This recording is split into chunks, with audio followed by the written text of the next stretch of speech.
follow your path, not your feelings. It's a very tempting thing to keep being with someone because it feels good, but not realizing that that person isn't on your path. Because your path, the thing you really want, you are sacrificing.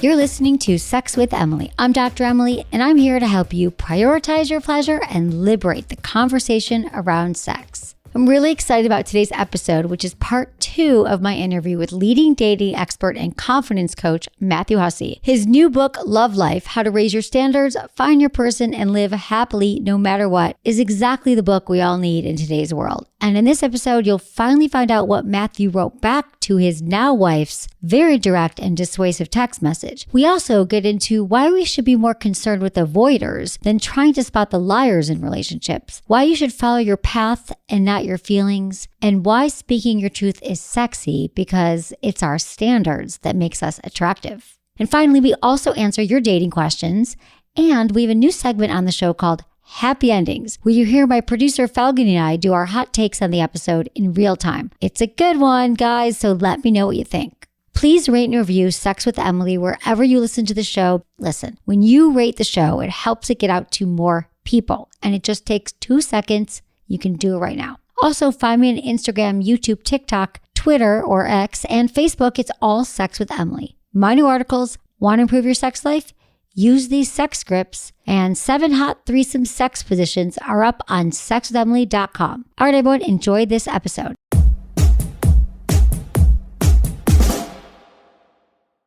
I asked my Sex with Emily audience their most embarrassing penis questions, and one that kept coming up was, how can I increase my ejaculation? Helped by the ever-growing popularity of the money shot in pornography, semen volume seems to be a conversation growing in popularity. So can you really increase your load? Well, the answer is yes. You've got to get your hands on Popstar's volume and taste enhancers. These supplements help build up semen and increase ejaculatory volume. Not to mention, there's an added bonus of improved semen taste. We've all heard that age-old rumor to eat pineapple to taste better. Well, this supplement actually uses the bromelain from pineapple along with zinc and L-arginine to improve your overall taste in 2 to 3 weeks. This product was created by 2 of the country's leading men's sexual health physicians, so you're in good hands. Popstar is all-natural, high-quality, vegan, and non-GMO, made from the best ingredients and scientifically proven to work. Plus, you know I've got you guys with a discount code. You can save 20% with code Emily at popstarlabs.com/Emily. That's popstarlabs.com/Emily. popstarlabs.com/Emily. Use code Emily at checkout. By now, you've probably heard my magic wand story. It's a brand that's been part of my personal journey for more than 20 years. But no matter how many times I sing Magic Wand's praises, I'll never be able to fully capture the story of this incredible brand. Well, now journalist and author Kate Sloan just completed a limited audio series documenting the history and impact that Magic Wand has created over the last 56 years. It's called Making Magic, and the series chronicles Magic Wand's incredible brand story through interviews with nearly 40 experts, performers, business owners, educators, and fans.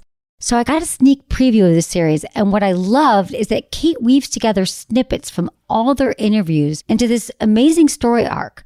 She covers Magic Wand's journey from appliance store massager to its legendary influence on culture and sexual independence, and it's all just fascinating. The first episodes of Making Magic are available now at makingmagicseries.com or on all popular podcast platforms. Just search for Making Magic or visit makingmagicseries.com today.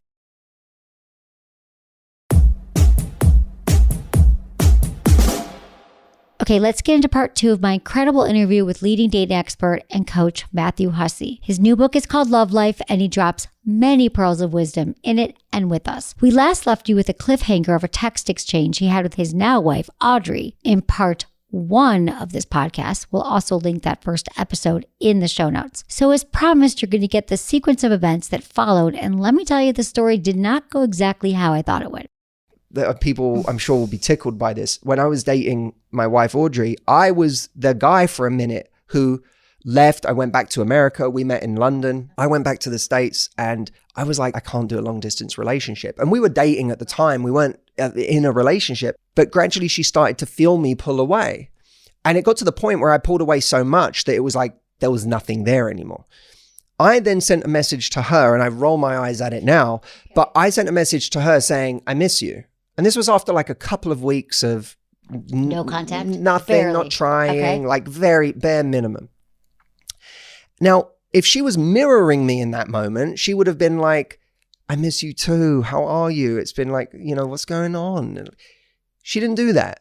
She, I want to know what I'll she tell did. you, she modeled the culture she Love it. wanted to see. She sent me a message and she said, hey, I hope you're well. I don't really know what to say when you send me a message like this. We haven't really been that close for a while now. And rightly or wrongly, this message comes across as a bid for attention. Ooh. It was one of the most brilliant, brave, leading messages that I've ever received in my life. And if you look at the language of that, everything about it was powerful. Firstly, she's still warm. People who have the best standards, who are really grounded in them, they don't lose their warmth and their kindness when they're having a standard. They can maintain all of that beauty at the same time as having a standard. So she said, hey, I hope you're well. There was still warmth there. But then she said, when you send something like this to me, I don't really know what to say, which is her way of saying, this is really confusing. Yeah, we were having a good time. Now it's been a few weeks. Right. And what you're saying is completely out of sync with your behavior. You're saying you miss me, but I barely heard from you. She then said, we haven't been that close for a while now. So that's her shining a light on the elephant in the room. And then she said, and rightly or wrongly, and I think she put those in like parentheses, rightly or wrongly is a beautiful phrase, by the way, because it takes ego out of the equation. Okay. It's her way of saying, I'm not judging you and I'm not pointing at you and saying you're a bad guy or that, you truly meant to do this in a malicious way or anything like that. She's just going, rightly or wrongly, I could be wrong. Rightly or wrongly, this message comes off as a bid for attention. She's saying, I might be wrong, but it feels like that's what this is. Tell me if I'm wrong. And I remember feeling completely kind of naked with that message. I have to circle back to what happened with the text with Audrey. I haven't even told you the best part of this. Okay. Like that is because everyone's going to be like, what the fuck happened? So now they're married. By the So way, that's the part where my wife Audrey looks heroic. Everyone after they hear that wants to meet Audrey. But to me, that's not the most heroic part of the story. The most heroic thing is that I then backed off. I did not. It wasn't like a message that suddenly made me go, I must marry her now. Oh my God. Okay. I backed off and went, fair enough. This isn't a match right now because our intentions are completely different. So I am going to back off. Did you tell her that or you just backed off? I just pretty much backed. I was like, fair. You already backed off. I was like, I get it. And I backed off. But the most heroic part is that on day 3 of me backing off, she didn't send a message and say, hey, so how are you? And on day 7, she didn't send a message and say, how's your week? And on day 37, she didn't say, so, how are you doing? I'm just wanted to, I kind of miss you. She didn't do any of that. She took me backing off as a sign that she was absolutely right about what she'd said. She felt validated and she became utterly disinterested in me. Like was done. She's like, yeah, this is clear. She's done. And that's because it wasn't a tactic. It was a standard. Yeah. That's such a great point. She wasn't playing in a game. It wasn't tactics. She was like, clear, this is confusing to me what you're saying. I just want to be clear. That makes it sound like you're having a bid for attention, but I'm going to go live my life now because that wasn't a standard of mine. I want to feel needed and desired. If a tactic doesn't work for us, we change tactics. If a standard doesn't work for us, we keep it anyway because it's who we are. The standard was who she was. It wasn't a tactic she did to get a result. By the way, a few months later, I reached out to her because I was coming to London and I was like, hey, are you, around? Can we grab a coffee? And she told me she had a boyfriend. She was like, I'm seeing someone now and it could be serious. So I hope you're well, but it doesn't feel appropriate for me to text you and certainly not to meet up. That was that was like, that was hard. That wasn't a good day for you. No, what it was a bad day. That's a bad It was a really bad day. It was a really bad day. Because you thought that, yeah, she'd probably make the time. So yeah, one day, a few months from then, I got a text from her saying, how are you? And because of the integrity that she'd had when she was seeing someone, it was very clear to me that now she wasn't. And I was like, well, it's, you know, I would like to see her. But what I knew at that point was this is someone that I have to bring my A game to, because it's not like, I know what happened last time when I didn't. She meant it. So you really brought it, and you guys were able to go there. She ended up saying to me, like, if we're gonna like go there, then this has to be different from last time. It can't be like last time. I'm not interested in that.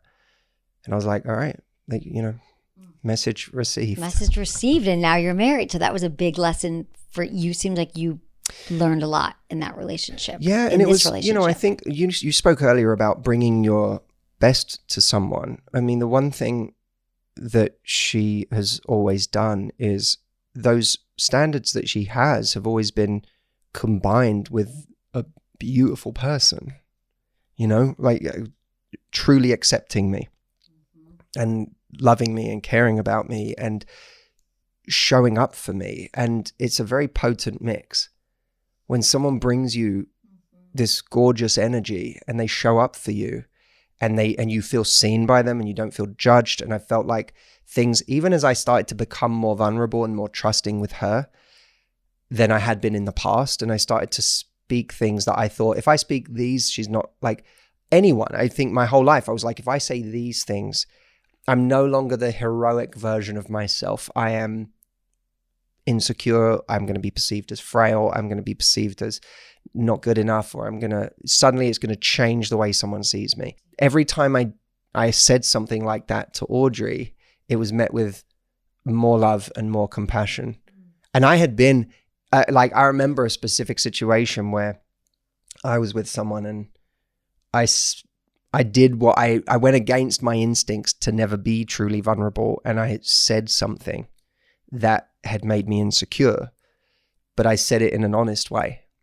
And it backfired because this person said that I find that really unattractive. And it's your biggest nightmare that someone's going to say. My worst fear. I look back now and I'm like, you know those moments in the film where like something happens and it sends someone to the dark side? You're like, that's when he became Voldemort. Right.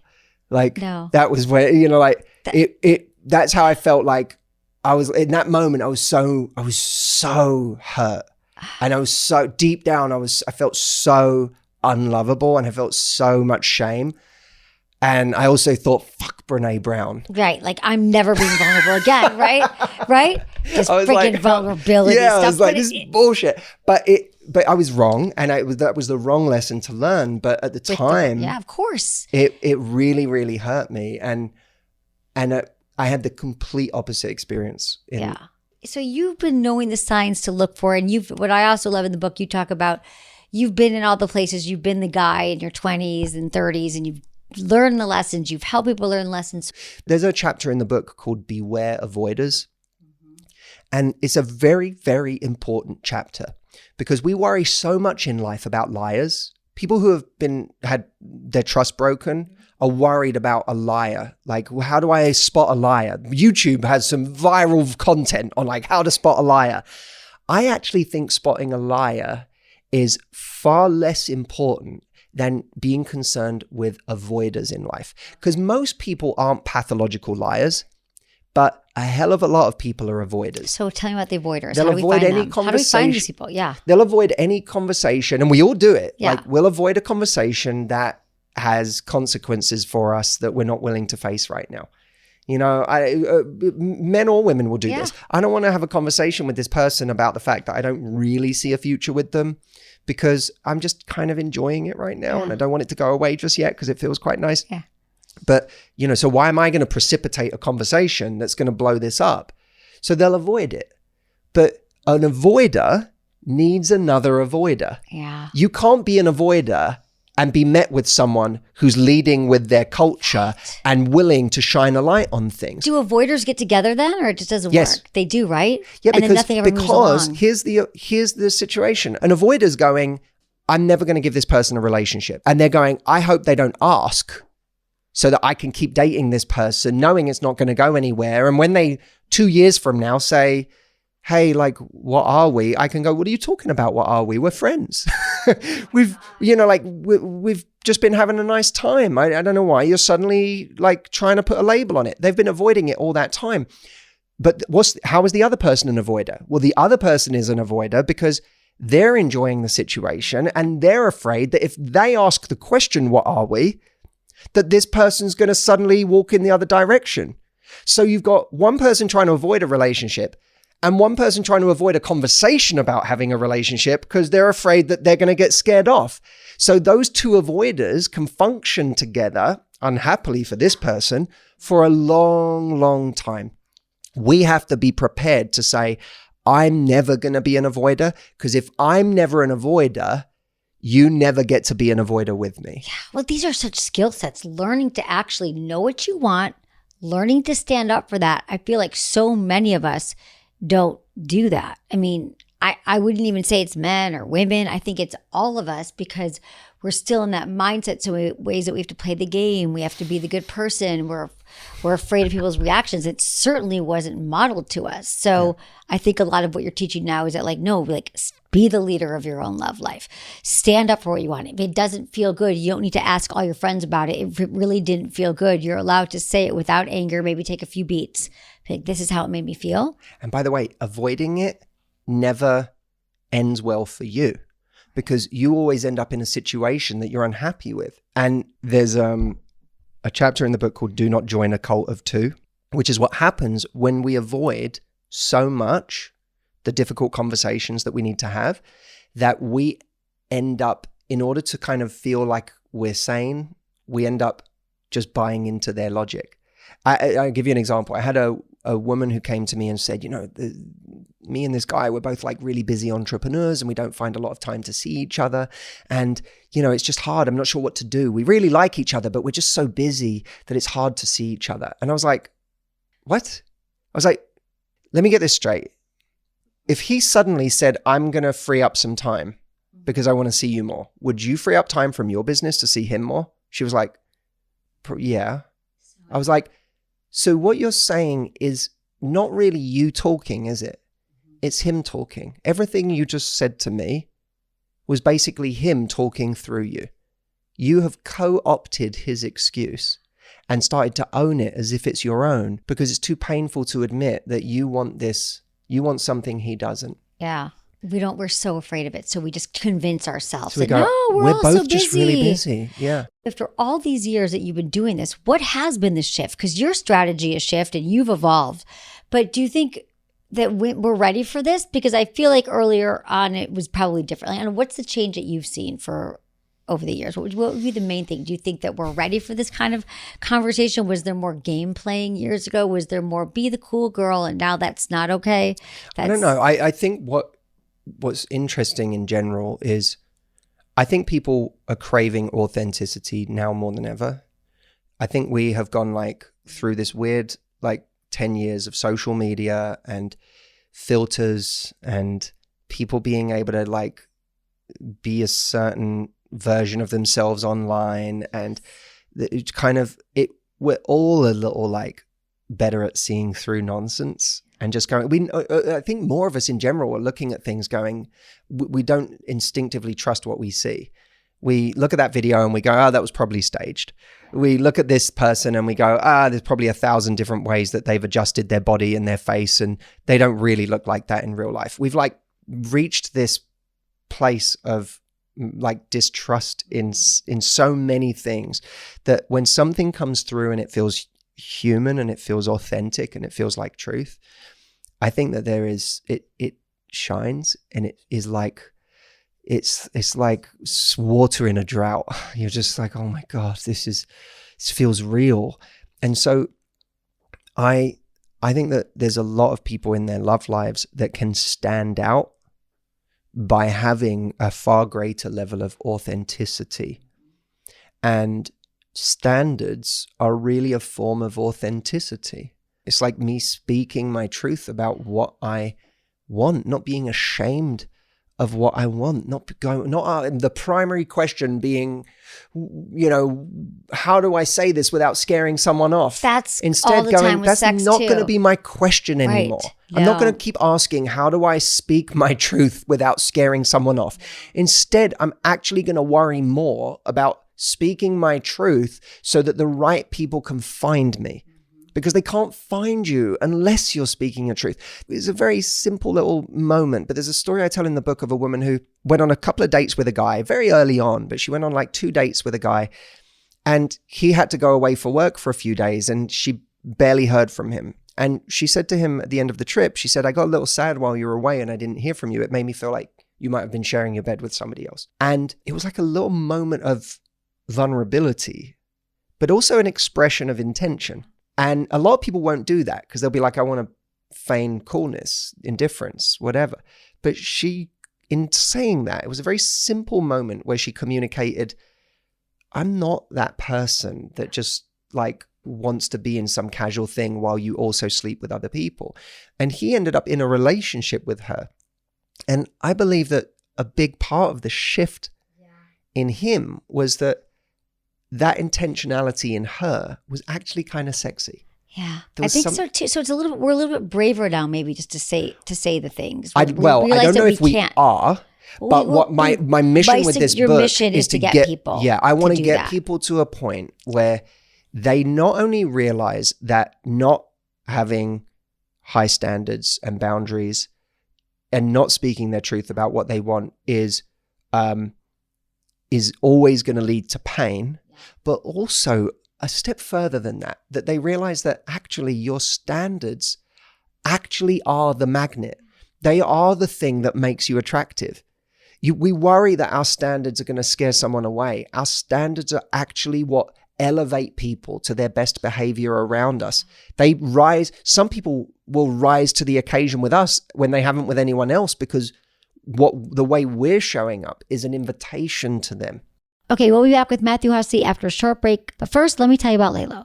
They've got the Tor 3, and it is an app-connected vibrating couples ring, or like a penis ring, which to me is an ultimate couples toy because he wears it on his penis, it vibrates, and it stimulates her clitoris. Because we know that the majority of vulva owners will not have an orgasm with a penis. They're just not, especially not during penetration. But if we stimulate our clitoris with the Tor 3, oh my God, it is smooth, it's body-safe silicone, it has a perfect and comfortable fit for all shapes and sizes.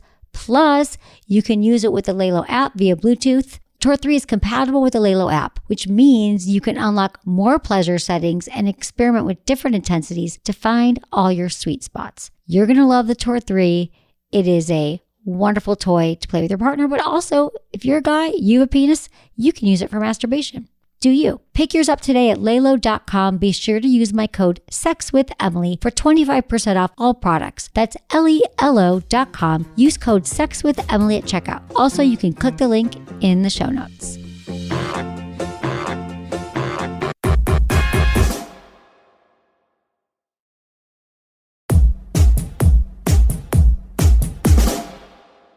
What can we help people with now? Like, what do you hope people get today from these messages? Because I hear every day from people too. Dating is hard.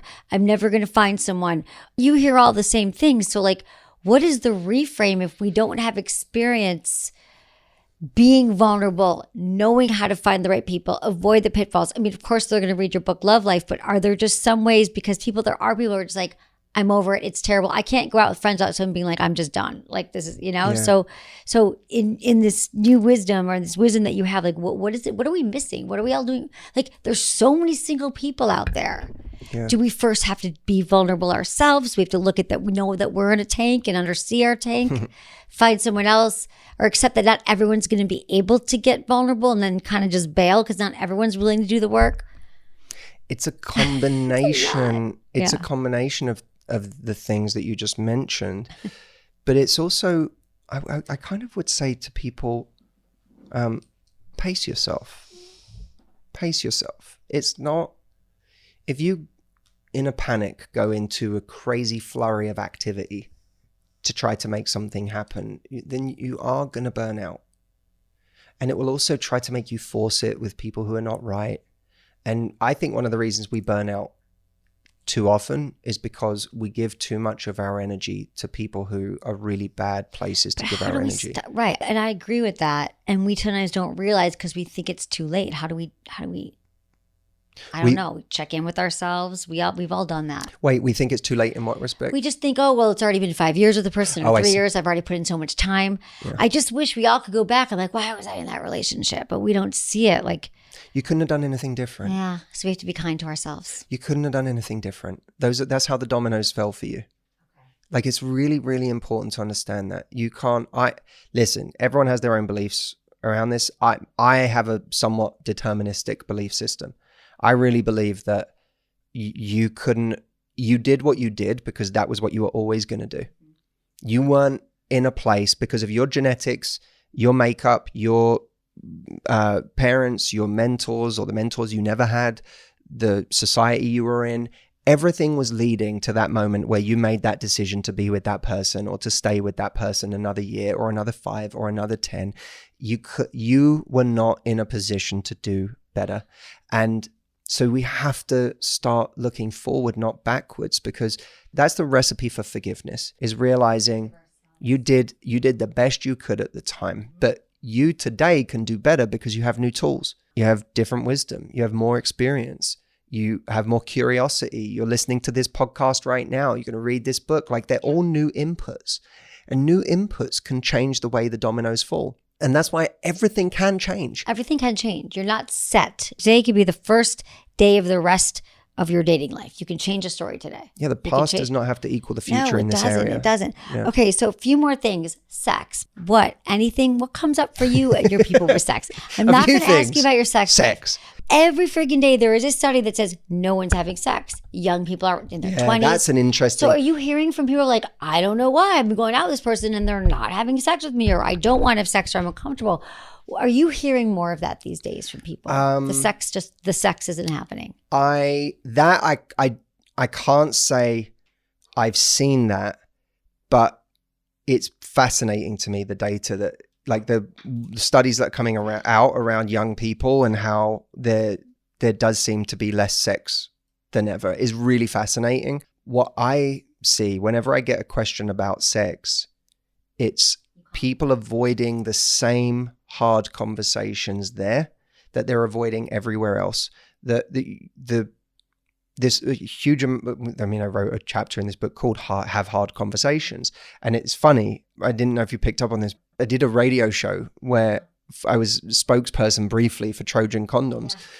Yeah. And there was a radio show host that, got started by saying, we have Matthew Hussey on talking about safe sex for, and we're going to be talking. And he said, I'll just say it the once, we're going to be talking about condoms.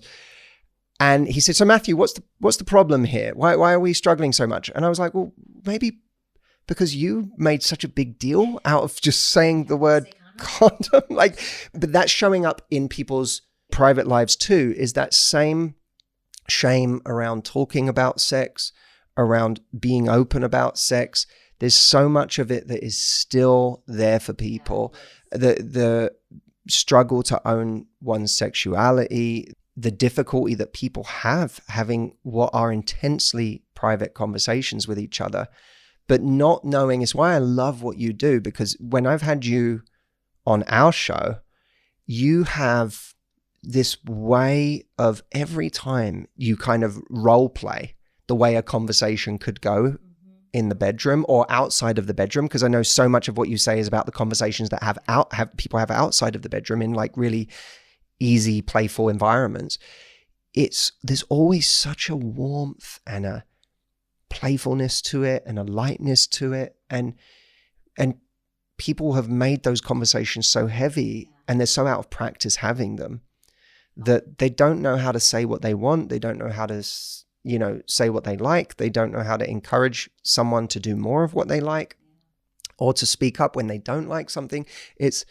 it's just really, it's really sad, but it's no different to the hard conversations Exactly. people are struggling I to love have that you about had that what chapter. are we? Exactly. Exactly. It's like how you do one thing is how you do everything. If you are avoiding awkward conversations in the bedroom or in the boardroom or in your dating life, like you're probably doing it everywhere. And that is a skill set, learning to be vulnerable and have these awkward conversations. Can I tell you one thing that I'm seeing more of that's kind of weird Yes. is like I don't know if you've seen this, Okay. but there seems to be this, I don't know if it's just online. Okay. You know, it's hard to Yeah. know sometimes whether it's people or it's just online.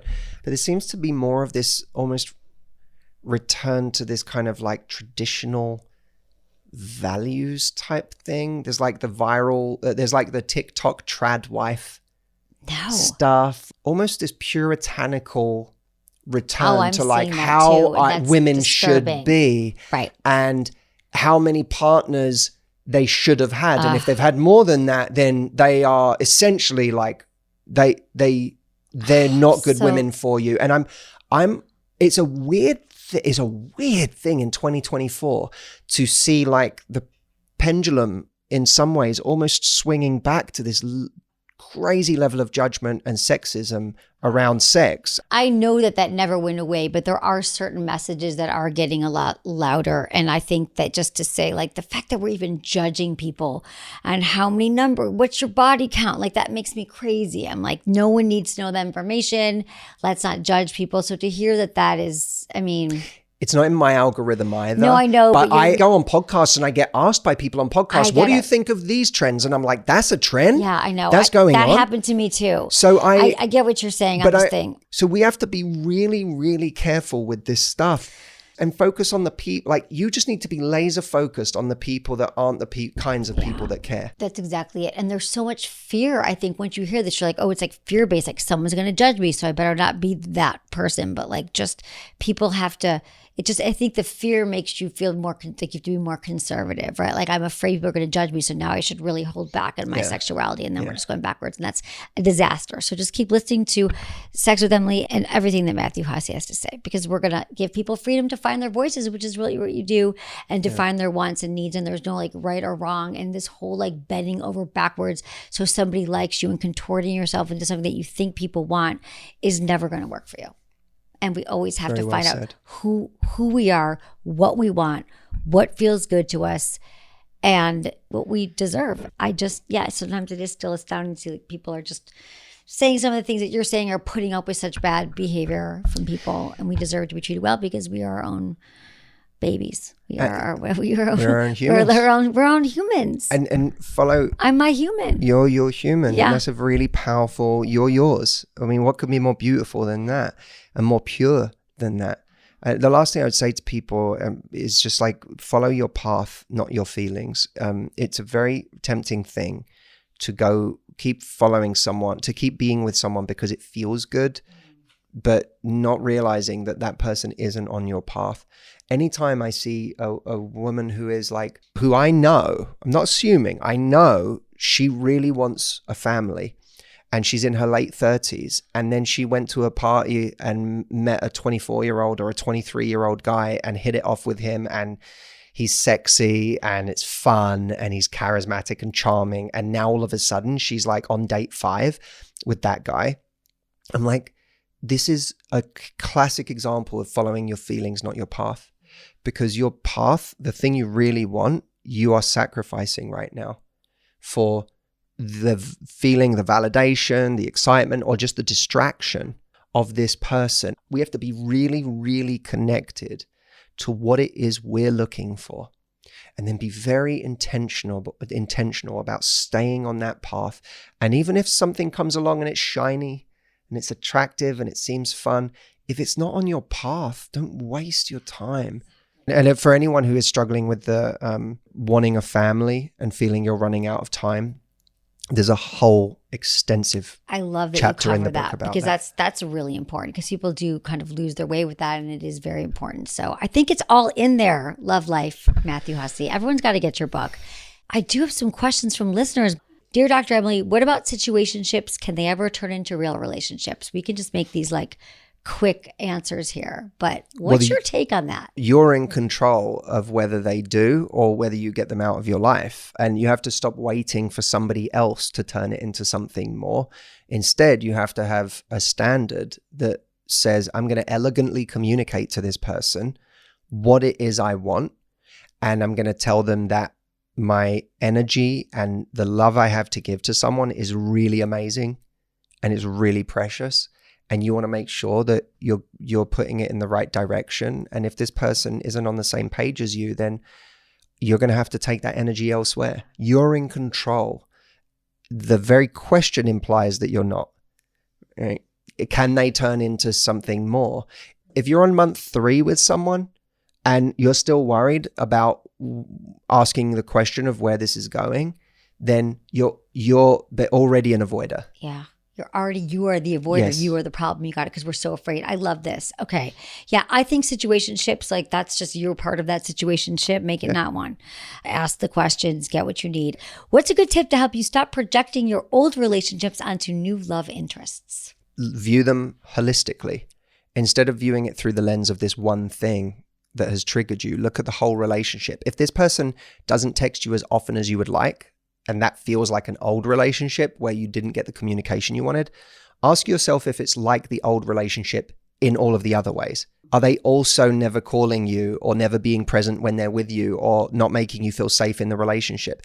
Or are they someone who actually is making you feel safe in every other way, except that they just aren't a big texter, but if you call them or if you book to see them tonight, they'll be all over it.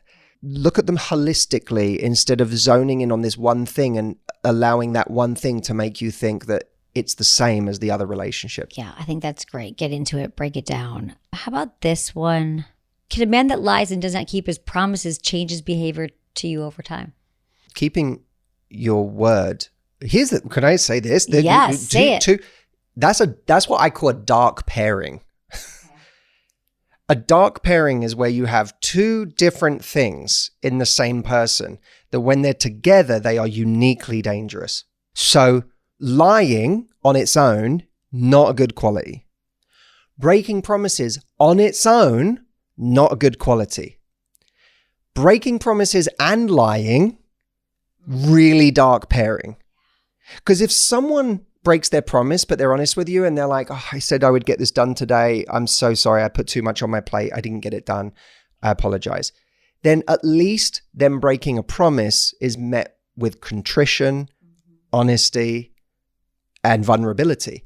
But if someone breaks promises and they lie, you're in for a world of pain. So if it's a pattern, I would get out immediately. Yeah, I'm with you. Get out. I mean, and especially if someone wants to change behavior, like they might change, but it's not going to be on your watch. Like it's going to take a long time if this person ever wants to change. They're going to do the work, go into therapy. Like, bail. We have the answer here. There's a great Jacob M. Broad quote that goes, consider how hard it is to change yourself and you'll realize how foolish it is to think you can change someone else. Yeah, love that quote. Thank you, Matthew. Thank you for being here. Okay, so what's going on, where people find your book and join your world and hang out with you more? I hope if I haven't been able to sway anyone to buying a book in this conversation, I'm not sure what else to say. I hope that people have heard enough that they would love to get a copy. Of course, you can get a copy at lovelifebook.com. All the retailers are there, Amazon, Barnes & Noble, international retailers if you're not in America.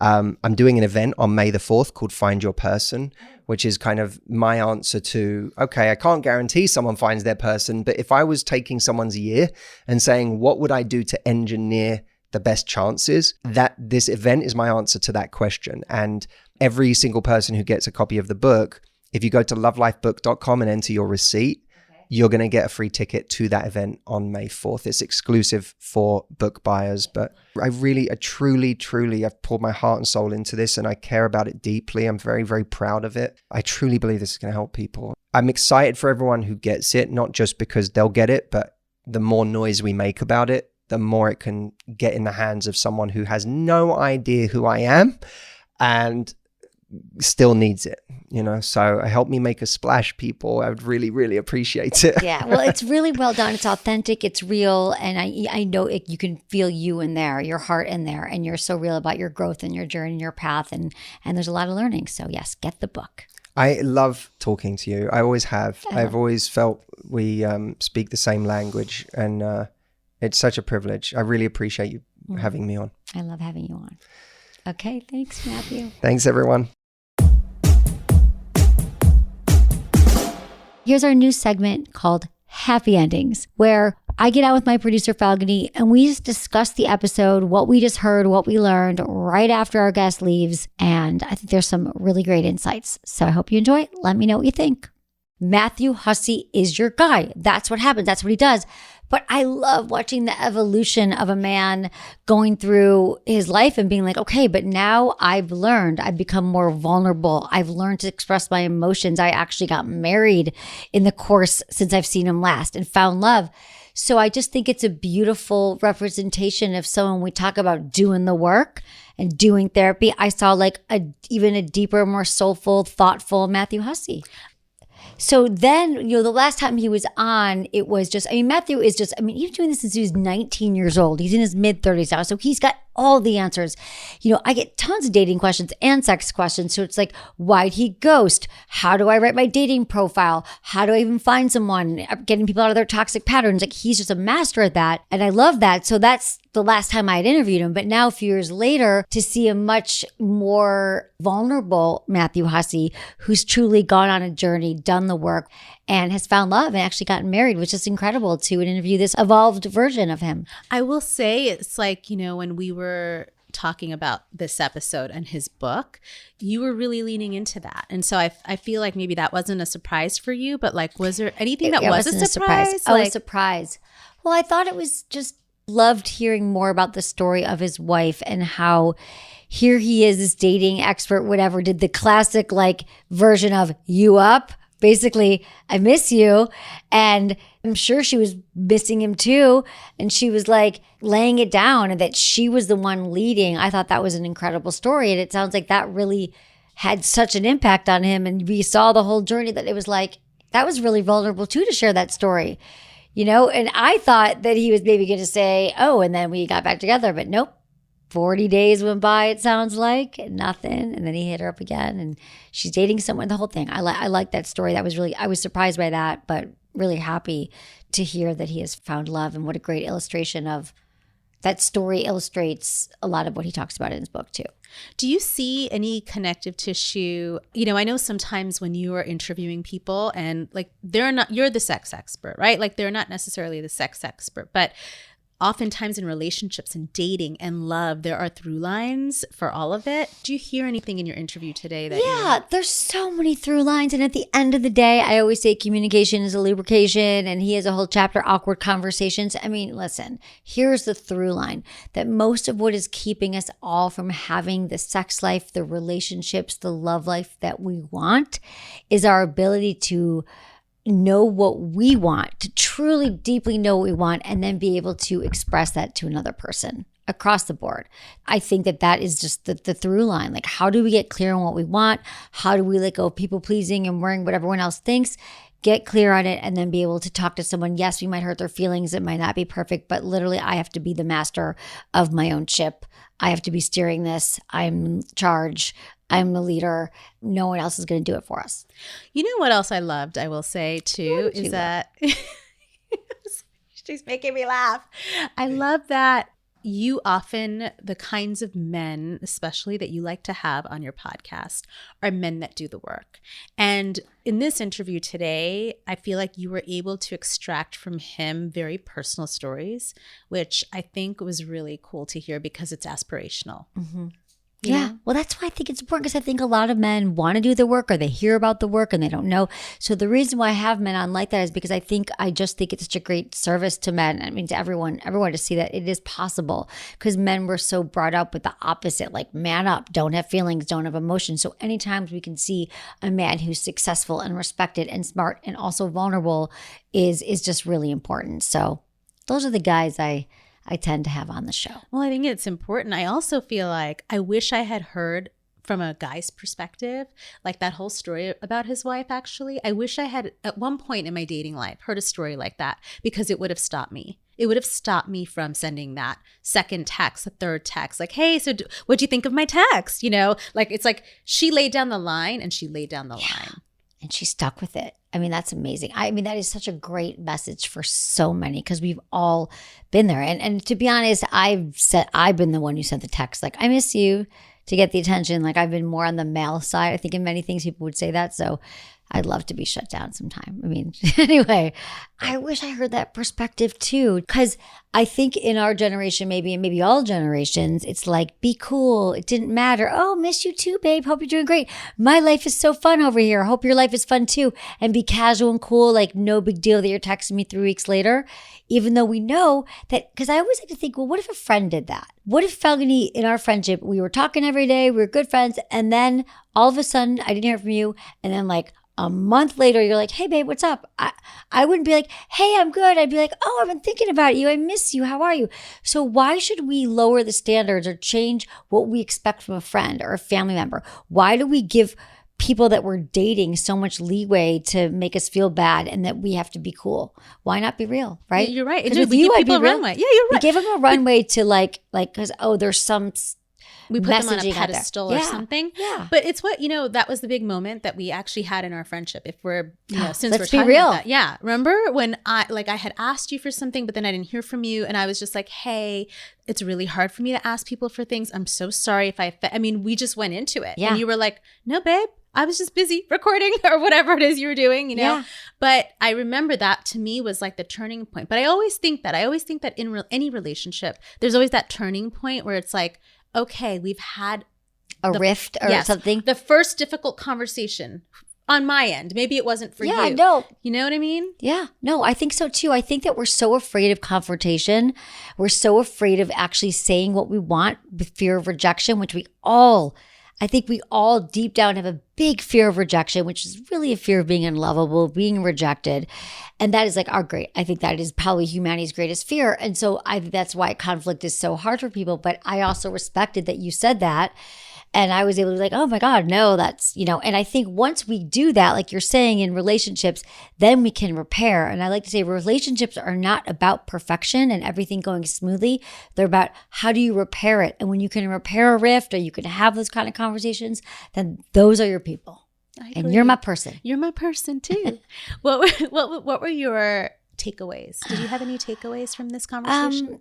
I think my takeaways were from this conversation is that just really about that there's no more room for playing games, being cool, like waiting for someone to call you, that there's all these rules. It's just really about self-empowerment, self-assuredness, and that if you are having a hard time dating, you're not finding your person.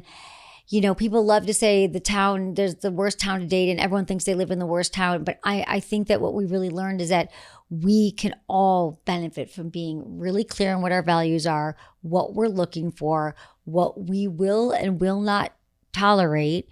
And once you start to look at that, it might be a lot easier to find people who are, on board with what you're looking for. It's like that tank thing, right? It's like when I love that, the tank, when he talked about how like the dolphins in the tank. Yeah, the dolphins in the tank. That was a big one about like, and I love the thing of the tank because like, it's like we all grew up, our tanks is our home. It's our family life, our caregivers, wherever we grew up. And in those early years when our brains were forming from age like 1 to 18, let's say you live with the same family, caregivers, brothers, sisters, whatever. You have like this prefrontal cortex, your amygdala, it's all still developing. So it makes sense that this is your world. The tank is everything.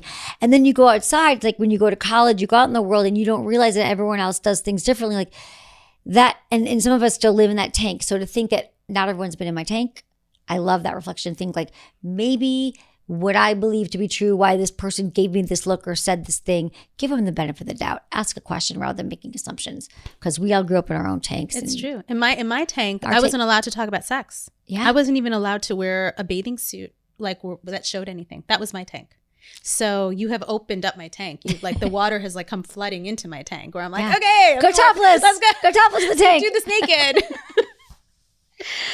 I love it. Yeah. I'm sure you do that for a lot of people. Yeah. I hope I do. Yes. And a lot of the men that you have on too, just like not to single them out, because women also actually really do say to you often that like they love being on this podcast because I do think you open them up to talking about sex sexually. Yeah. In moments that maybe they're not even putting the connective tissue there. Yeah. You know? Yeah. I love making people feel safe to realize that it's okay, because also, as we know, that talking about sex is a practice. So the more, at first you think you can't do it or it's hard, but the more you do it, the more comfortable it becomes. So anyone we have on the podcast, I love that they feel open and they share things they might not share elsewhere. And this is a safe space for everybody, because really we all learn from each other's stories. So the more vulnerable we can be and the more we can share, the more we're all going to learn. I love it.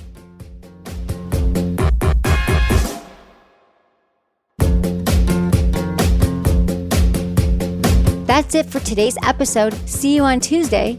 Thanks for listening to Sex with Emily. Be sure to like, subscribe, and give us a review wherever you listen to the podcast, and share this with a friend or partner. You can find me on YouTube, Instagram, Facebook, and Twitter at Sex with Emily. Oh, I've been told I give really good email. So sign up at sexwithemily.com. And while you're there, check out my free guides and articles for more ways to prioritize your pleasure. If you'd like to ask me about your sex life, dating, or relationships, call my hotline, 559-TALK-SEX. That's 559-825-5739. Or go to sexwithemily.com/askemily. Was it good for you? Email me, feedback@sexwithemily.com.